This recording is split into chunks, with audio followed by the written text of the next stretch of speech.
Good evening. I hope okay, maybe that's better. Good evening, everyone. I hope you got the notice this time. I'm actually a little bit early. So I've got like a minute before I was supposed to actually go live. So I hope you all can hear me. Um, it looks like my microphone might be a little bit low, and I don't really know what to do about that. Let me not mess with that right now. You guys might not be able to hear me at all if I mess with it too badly. But anyway, um, I hope everybody's doing okay. And please, you know the drill. You know the drill. Sign in. Let me know where you're signaling from. And also let me know if you can hear because it looks like my mic is low, but I don't want to mess with the settings. We might get disconnected. And you guys remember last time they wouldn't let me on. I had to do some finagling to get on because of the topic that I was going to be talking about. So let me make sure you can see the chat. And if you can, please respond to my greeting. And we will get started in a moment. So whoever that is, just say hello. And it is 7:01. Okay, so for those of you that are not able to see the live broadcast, it's going to you can catch the replay, at any time at your convenience. I only ask that you like the video and that you share it with others. Okay. So there's been a whole lot going on here in the last um, I don't know how many days it's been, 66 or whatever, that we have had a new administration, but it seems to me that the whole world has been shaken up and waking up out of their stupor. So there's a lot going on, and there's a lot of movement, you might say, on both sides of the political arena, and um, it's made some people very uncomfortable. Some people just don't know how to respond to what's going on. Well, first of all, for the Christians that are watching this um, broadcast, I want to tell you that your confidence is not in man, it's not in horses, it's not in chariots, it's in God. Okay, so just relax, take a breath. Now, that doesn't mean that we're going to be exempt from going through some stupid stuff, but I'm just saying that God has the final say as to what happens in our lives. Now, so one of the things that I wanted to talk about is I want to call it the Musk effect. Okay, Mr. Musk, Elon Musk. Um, Elon Musk was a Democrat. I don't know if he ever switched parties or not. Um,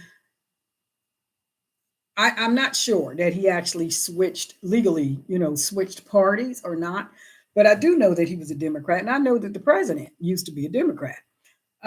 There's a reason why people are leaving the party. There's a reason why people are saying, this is a bridge too far. I can't be bothered with this, or I can't do this, or whatever. If you take a step back and you look at the policies and the things that you have and the country has and the world has endured over the last 4 years with inflation and runaway egg prices, and we'll get into that later, um, and just all kinds of hardships that have been brought on this nation, not just our nation, but other nations as well, have been under extreme hardship. Europe is in tremendous trouble when it comes to their energy and keeping their people warm and all that. So you have this guy named Elon Musk who somewhere behind the scenes, had been in conversation with the new president. And apparently he got on board with the vision of this president, which is to, you guys, I'm sorry if I keep rubbing my face. It's like allergy season and everything itches. But anyway,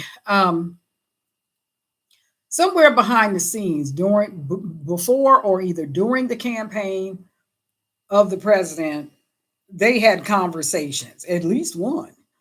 And Mr. Musk felt that the policies and things that were coming out of the party that he was a member of were dangerous to society and dangerous to the future. And that is what has happened with a lot of people. They just, people that were in the Democrat Party. I was a Democrat years ago, many years ago, until I really looked into the history. It's kind of like, you're born into a political party because nobody tells you anything different. And when you're old enough to vote, what am I? Oh, you're a Democrat. Oh, okay. That kind of a thing. And then you find out the history and be like, oh, I think I'm batting for the wrong team. But anyway, so they were both Democrats, Mr. Musk and President Trump, many years ago. But they started the party, in my opinion, has always been evil. I just didn't realize, I just didn't know it, at the time, because like I said, I was kind of born into the party. Um, but at the core, and this is what I've tried to explain to others, at the core of the party is just evil. Now, let me qualify what I'm saying. The Republican Party has some evil people in the party that are there for the sole purpose of obstructing and overthrowing the country. But the party at its core principles and values are constitutional. Okay, they are in lockstep with the Constitution. So, and this is a constitutional republic. We're not a democracy. It's not mob rule here. We're not a democracy. So whenever you hear the mainstream media saying it's a threat to our democracy, it's a threat to our democracy, we're not a democracy. Okay, we are not a democracy. But if you're ignorant to that, then you'll think you're under threat somehow. No, you're not, because we're not a democracy. But anyway, make sure you sign in and say where you're signaling from. So somewhere along the line, these two gentlemen came to a meeting of the minds that the party, the Democrat Party, in its policies and principles had just gone a bridge too far. They weren't willing to go that distance, with the mindset of just, let's just burn it all down because we get to rule over the ashes when it's all finished. They just weren't going for that. You have very ignorant representatives in the halls of Congress saying stupid things like Elon Musk is not a very smart man. And now this comes from a bartender. Okay, I'm just saying, not a very smart man. Now, first of all, I think anybody that has been able to amass the wealth that this man has amassed, and been smart enough to be able to understand physics and science in the depth that he does in order to even build spaceships is probably at least one step above a bartender. At least. So anyway, but anyhow, so these two men decided, something's going very wrong here with the country.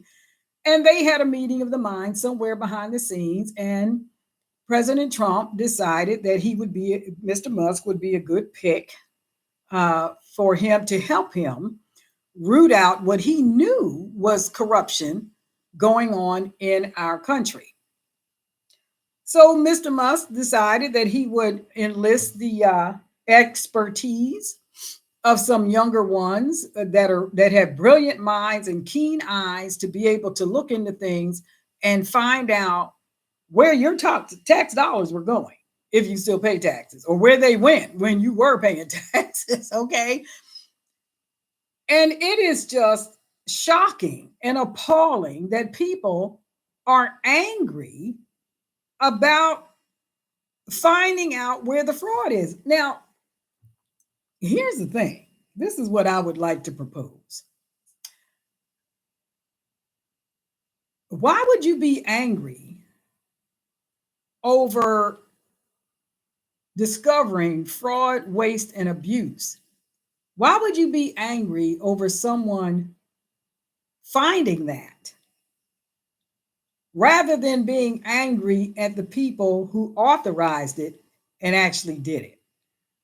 Something's very wrong. Something's wrong with the mind of America. Okay. Something's very wrong. So, I just want to say I'm not mad at anybody who's finding out who's cheating and who's stealing from my fellow citizens. Um, I take issue with the people who's been doing the cheating, the lying, and the stealing. Okay. So I say, let the games begin. If they're not guilty of any of those things going on, then they don't have to worry about being caught up in the dragnet. That's how I see that. So, um, in retaliation for Mr. Musk um, setting up his army of young people who's going in, digging out all the corruption and the dirt and the stuff that's been going on with our country, they've decided they're going to burn down his dealerships. they're going to they're going to destroy his business.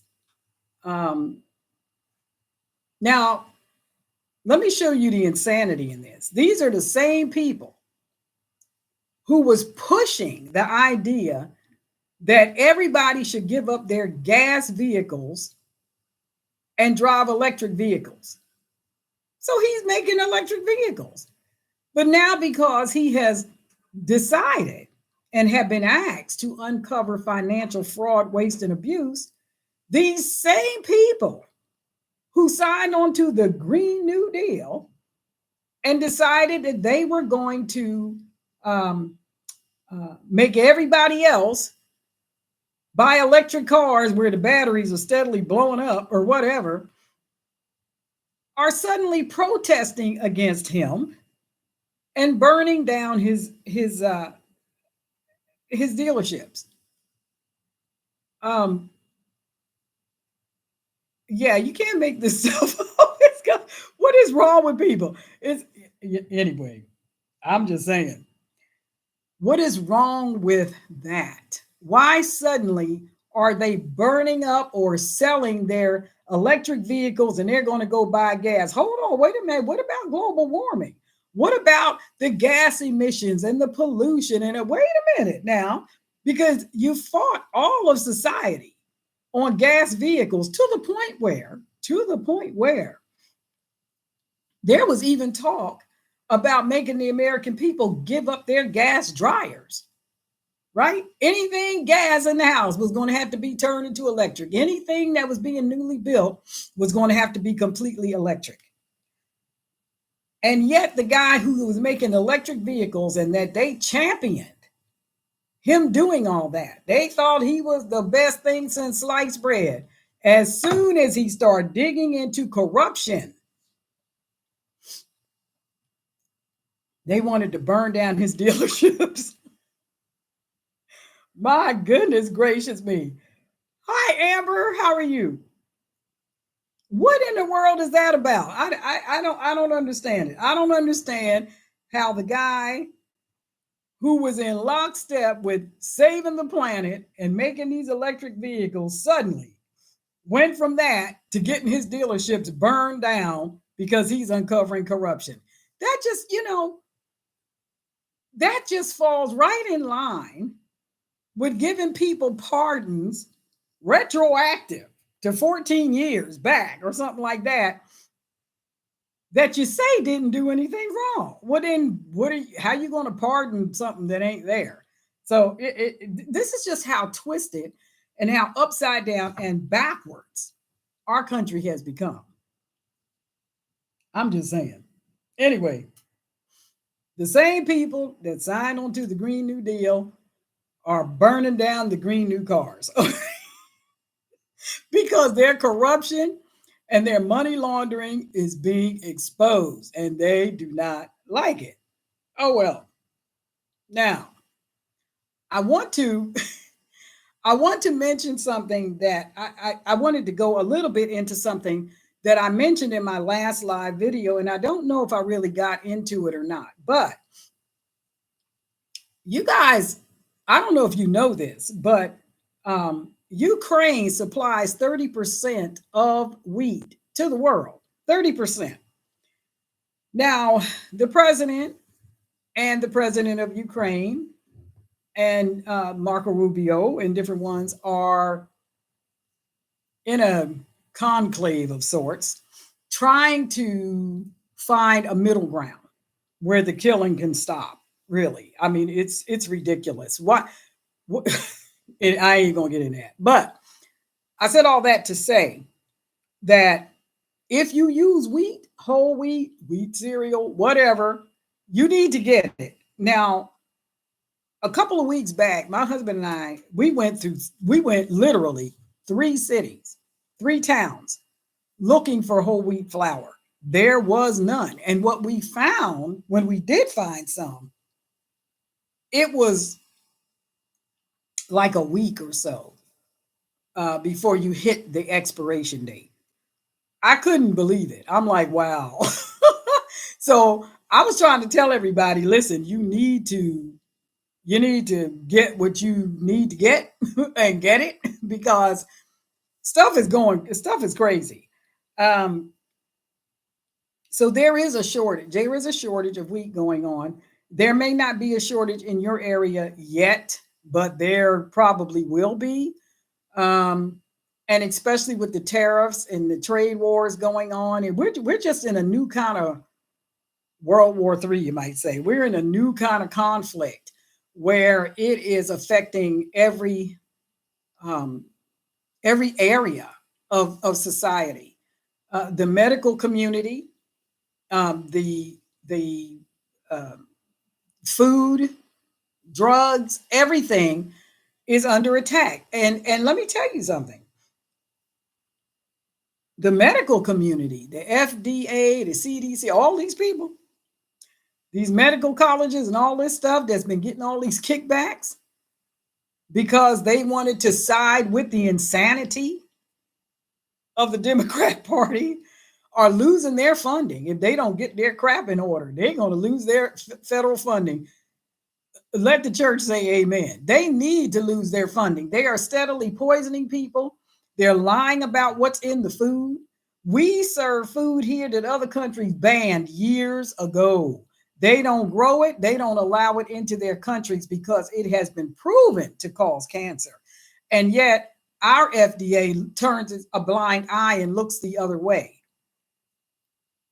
I was looking at a news broadcast or a podcast or something earlier today where this lady was suing Pepsi Cola because she received a drink that had a mouse in it. Okay. I'm thinking, what? She sued them. And that wasn't Pepsi Cola, it was Mountain Dew. She sued them and lost. You know what their argument was? Their argument was, well, if she had to just let it sit for 2 days, it's been proven that the mouse would have been completely dissolved. This is the insanity that it's disgusting that we're dealing with. This is a real thing, okay? It's like, wow, that'll make you stop drinking soda.